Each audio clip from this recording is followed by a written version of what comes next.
අයිබෝවන් ඔන්න අදත් ආදරයෙන් පිළිගන්නවා. අද මම ඔයාලට අරගෙන ආවේ කුරක්කන් කැඳ එකක්. මේක පෝෂණ ගුණයෙන් ගොඩක් වැඩි කුරක්කන් කැඳ එකක්. අපි කොච්චර කුරක්කන් කැඳ හැදුවත් තලපේ හදලා පැය 12ක් විතර වතුරේ දාලා තියලා කුරක්කන් කැඳ බීලා නෑ නේද? මේක ગેස්ට්‍රයිටිස් වලට වගේම ඇඟ සිසිල් කරන ගුණදායක පානයක්. ඉතින් අපි බලමු මම කොහොමද මේක හදාගත්තේ කියලා. මුලින්ම මම වළඳක් ලිපේ තියලා ඒකට වතුර කප් 4ක් එකතු කරගන්නවා.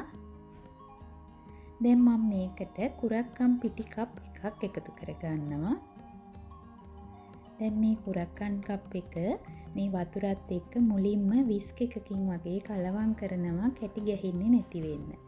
අපිට මේක වතුර කප් එකක කුරක්කන් කප් එක දිය කරලා අරගෙන වතුර කප් 3ක් ලිපේ තියලා ඒකට කලවම් කරගන්නත් පුළුවන් කැටි ගැහෙයි කියලා හිතෙනවනම්. මේ විදියට හොඳට විස්ක් එකකින් කලවම් කරාම කැටි ගැහෙන්නේ නැහැ. මේ විදියට හොඳට කලවම් කරගෙන මේක එක දිගටම හැඳි ගාන ගමන් ලිපේ උයා ගන්න ඕන. මේ විදියට කලවම් කරන ගමන් මේක සාමාන්‍ය ගින්දරේ විනාඩි 20ක් විතර උයා ගන්න ඕන. මේකේ පදම බලාගන්නේ මෙන්න මේ විදියට හැන්දට අරන් වක් කරනකොට මේක මෙහෙම එක දිගට වැටෙනවා නම් ඒක නෙමෙයි පදම. මෙන්න මේ වගේ කැටි ගැහෙන පදමට ඇවිල්ලා මේක වක් කරනකොට හැන්දට අරගෙන මේක කොටස් කොටස් විදියට කුටි කුටි වගේ වැක්කිරෙනවා නම් ඒක තමයි පදම. කුරක්කන් හොඳට තැම්බෙන්න ඕන නිසා මේක විනාඩි 20ක් විතර උයා ගන්න. දැන් මේකේ පදම හරි. මේක මම ලිප ඕෆ් කරලා මේක විනාඩි 10ක් විතර නිවෙන්න තියෙනවා. දැන් මෙන්න මේ විදියට මැටි වළඳක් අරගෙන ඒකට වතුර කප් 5ක් එකතු කරගන්නවා. මේකට මැටි වළඳක් ගන්න තියෙනවා නම් හොඳයි. දැන් අර අපි හදාගනිපු කුරක්කන් තලප එක මේකට එකතු කරගන්නවා. අතේ වතුර ටිකක් ගාගෙන මේක මේ විදියට අතින් ගුලි කරලා දාගන්න පුළුවන්. දැන් මේ විදියට අපි හදාගනිපු ඔක්කොම කුරක්කන් ටික මේ විදියට කොටස් කොටස් මේකට එකතු කරගන්නවා. දැන් මේක වහලා පැය 8ත් 12ත් අතර වගේ මේ විදියට තියන්න අරින්න ඕන. හවසට මේක හදලා රෑ එළි වෙනකන් තියන්න පුළුවන් නම් ගොඩක් හොඳයි. මේ පැය 8කට විතර පස්සේ දැන් මම මේ කුරක්කන් ටික මේ විදියට මේකේ හොඳට දිය කරගන්නවා. අතින් මිරිකල දිය කරගන්නවා. මේක බ්ලෙන්ඩර් එකට දාලා බ්ලෙන්ඩ් කරගන්නත් පුළුවන්. ඊට වඩා හොඳයි මේ විදියට අතින් පොඩි කරගන්න පුළුවන් නම්. දැන් මේකේ පොඩි පොඩි කෑලි තියෙන නිසා මම මේක පෙරා ගන්නවා. බ්ලෙන්ඩ් කරනවා නම් පෙරා ගන්න ඕන වෙන්නේ නැහැ.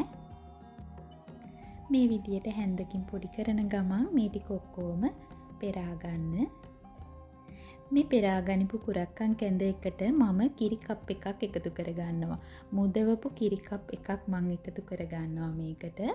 රස අනුව ලුණු එකතු කරගෙන දැන් මේක හොඳට විස්ක් එකකින් කිරි ටික මේ කුරක්කන් කැඳ එකත් එක්ක කලවම් වෙනකම්ම හොඳට මික්ස් කරගන්න ඕන.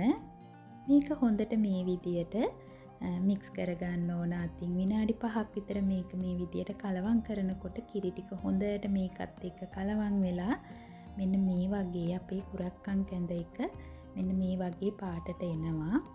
දැන් මම මේ එකතු කරගන්නේ අමු මිරිස් කරලයකට පොඩි ඉඟුරු කෑල්ලකුයි කරපිංචා ඉත්තකුයි එකතු කරලා ඒක හොඳට කොටාගෙන මේකට එකතු කරගන්නවා. දැන් මේ ටික ඔක්කොම හොඳට කලවම් කරගන්න. මේ තියෙන්නේ අපි හදාගනිපු මේ කුරක්කන් කැඳ එක. මේකට අපිට තව පොඩියට කපා ගනිපු ලුණු කෑලි ටිකකුයි කොත්තමල්ලි කොලයි එකතු කරගන්න පුළුවන් පොඩ්ඩක්. ඉතින් මේ කුරක්කන් කැඳ එක අපි සාමාන්‍යයෙන් කෙලින්ම කුරක්කන් කැඳ ලිපේම හදලා බොනවට වඩා මේ විදියට රැයක් එළි වෙනකන් වතුරේ මේක හොඳට පස්සවලා ගන්නකොට මේකේ තියෙන ගුණ ගොඩක් වැඩි වෙනවා. ඉතින් මේක ગેස්ට්‍රයිටිස් වලට ඇඟේ උෂ්ණත්වය පාලනය කරන්න බඩවැල් වල තුවාල සුව කරන්න හොඳ පානයක්. අපි හදලා බොන දියබත් වගේම තමයි. මේක කුරක්කන් වලින් හදන නිසා තවත් ගුණයෙන් වැඩි. ඉතින් ඔයාලා මේ විදියට කුරක්කන් කැඳ එකක් හදලා බීලා බලන්න. ඉතින් අපිට මේකට මේ විදියට රතු ලූණුයි කොත්තමල්ලි කොළ ටිකකුත් එකතු කරගෙන මේක රස වගේම ගුණ වැඩි කරගන්නත් පුළුවන්.